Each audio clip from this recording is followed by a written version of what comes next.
Hello, আসসালামু আলাইকুম। এই পর্যায়ে আমাদের আইডিয়া হলো কিভাবে জিমেইলে আমরা ডিলিট হওয়া ইমেইল ফেরত পাবো। ওকে, সো প্রথমে আমাকে জিমেইলে লগ ইন থাকতে হবে। আমি অলরেডি জিমেইলে লগ ইন আছি। বাম পাশে থাকা ট্র্যাশ ফোল্ডারে যেতে হবে। ট্র্যাশ ফোল্ডার, এখানে দেখুন ট্র্যাশ একটা ফোল্ডার আছে। তারপর ডিলিট হওয়া ইমেইলগুলো সিলেক্ট করে মুভ টু ইনবক্সে আমাদের ক্লিক করতে হবে। ফর এক্সাম্পল আমি ট্র্যাশ ফোল্ডারে এখন কি কোনো ইমেইল আছে কিনা আমি দেখতে চাচ্ছি। ট্র্যাশ ফোল্ডারে দেখা যাচ্ছে অনেকগুলো ইমেইল রয়েছে আমার, যেগুলো আমি চাচ্ছি যে ডিলিট হয়ে যাক। সো সো আমি এটা পরে ডিলিট করব। ফর এক্সাম্পল আমি এক্সাম্পল স্বরূপ আমি ইনবক্স থেকে একটা ইমেইল ডিলিট করতে চাচ্ছি বা ট্র্যাশ ট্র্যাশ ফোল্ডারে নিয়ে যেতে চাচ্ছি। কোনো ইমেইল যখন আপনি ডিলিট করবেন এটা প্রথমে ট্র্যাশ ফোল্ডারে যাবে। ট্র্যাশ ফোল্ডারে 30 দিন স্টে করবে। 30 দিন স্টের পর সেটা অটোমেটিক ডিলিট হয়ে যাবে। বা আপনি যদি চান যে ইনস্ট্যান্ট ডিলিট করতে, আপনি ট্র্যাশ ফোল্ডারে গিয়ে ওই স্পেসিফিক ইমেইলটা চাইলে আপনি নিজে নিজে ডিলিট করে দিতে পারেন। ফর এক্সাম্পল আমি এই ইমেইলটা আমি চাচ্ছি যে ডিলিট করব। তাহলে এই যে দেখুন লিঙ্কডইনের ইমেইলটা ডিলিট হয়েছে। তাহলে এইটা কোথায় গিয়েছে? এটা আসলে পার্মানেন্টলি ডিলিট হয়নি। তাহলে এইটা আমাদের এই ট্র্যাশ ফোল্ডারে থাকবে। ট্র্যাশ ফোল্ডারে দেখুন লিঙ্কডইন নামে যে ইমেইলটা ওইটা এখানে রয়েছে। তাহলে আমি যদি চাই যে এইটা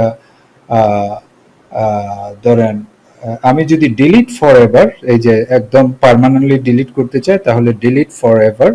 আর আমি যদি চাই যে এটাকে মুভ টু, যে কোথায় কোথায় মুভ করব, আমি যদি ইনবক্সে মুভ করাতে চাই মুভ টু, আমি কোথায় কোথায় মুভ করাতে চাই এই ইমেলটা ট্র্যাশ ফোল্ডার থেকে আমি চাচ্ছি যে ইনবক্সে চলে যাবে।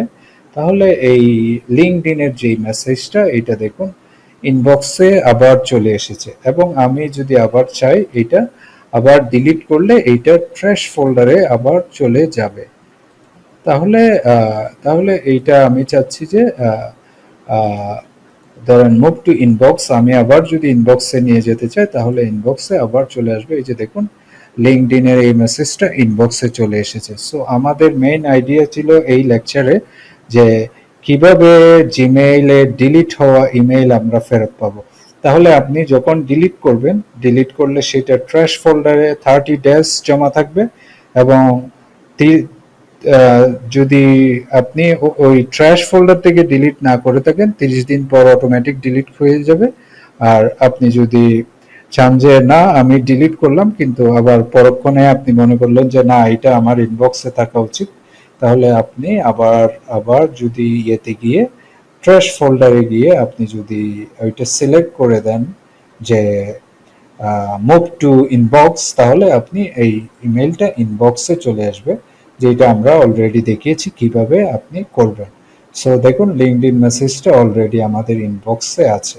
সো আশা করছি জিমেইল কিভাবে জিমেইলে ডিলিট হওয়া ইমেল ফেরত পাবো এই বিষয়টার আইডিয়াটা বুঝতে পেরেছেন। সো এই লেকচারটা এই পর্যন্তই রাখবো। নেক্সট আরেকটি লেকচারে আপনাদের সাথে দেখা হবে খুব শীঘ্রই। সে পর্যন্ত সবাই ভালো থাকুন। আসসালামু আলাইকুম।